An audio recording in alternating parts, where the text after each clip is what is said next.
tasteless. Where did you get that idea?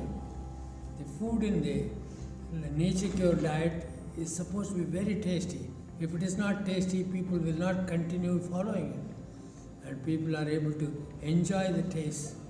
It's not insipid, it's wonderful.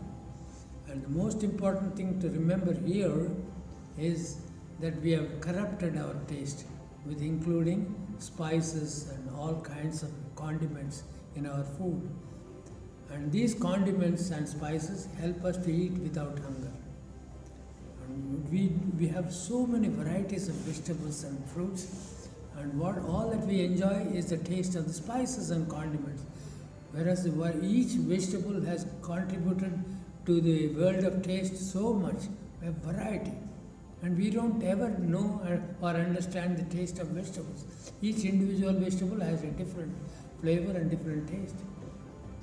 So some of the vegetables are subtle in taste. But to enjoy the subtle taste, you need hunger. We don't eat with hunger. So we end up eating the spices.